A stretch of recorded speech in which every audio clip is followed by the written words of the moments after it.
Hindi man araw-araw na nakangiti at ilang beses na rin tayong umiti.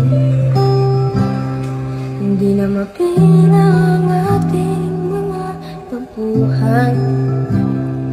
Away ba't di natin